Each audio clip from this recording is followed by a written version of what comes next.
प्रभुंकर प्रालयाचलमिंदु कुंद धवलंगो क्षीर फेन प्रभं भस्माभ्यंगमनंग देह दहनम ज्वालावली लोचनं ब्रह्मेन्द्राग्निमरुद गणेस्तुति परिरभ्यरचितभिजोगिभि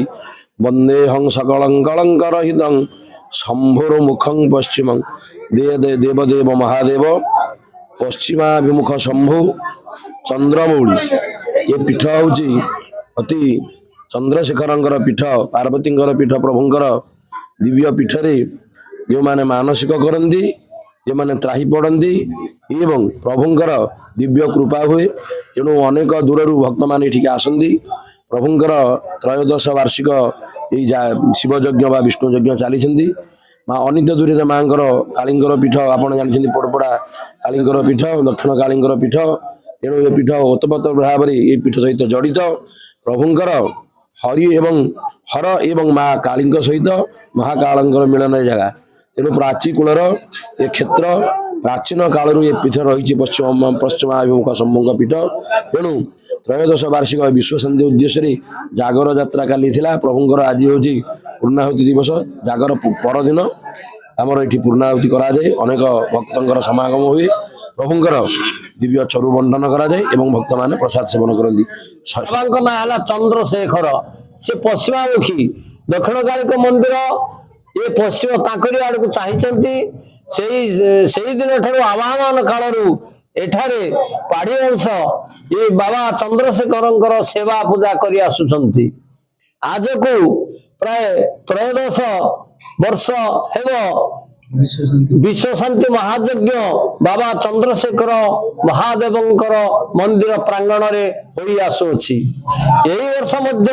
बाबांकर विश्व शांति महायज्ञ पृथ्वी शांति पाई विश्व शांति पाई ये अंचलर शांति पाई रतनपुर मुजाठर आरंभ करी जेते पाखापाखि अंचल अछि से अंचलर शांति पाई लोकमानकर शांति पाई बाबा चंद्रशेखरंकर अनुग्रह पाई एवं मां दक्षिण कालींकर अनुग्रह पाई से विश्व शांति यज्ञ आमर पूजक माने बाबा चंद्रशेखर पूजक निरंजन पाढ़ी एवं जोगेंद्र पाढ़ी एवं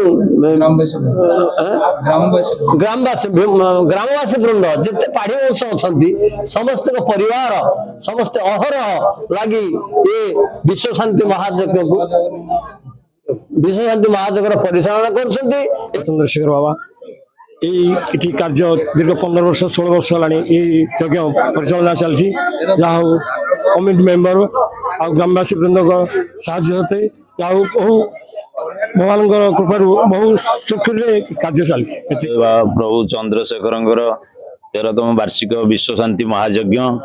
यज्ञ बहु शांति शुक्ला सहित हो बहु जनगहली भक्तों भिड़ बर्तमान पूर्णाहुति भितर सब भक्तों प्रसाद सेवन व्यवस्था रोचे। शिवाय ए प्राचीत निकट श्री श्री चंद्रशेखर महादेव मंदिर उपस्थित एठारे त्रयोतम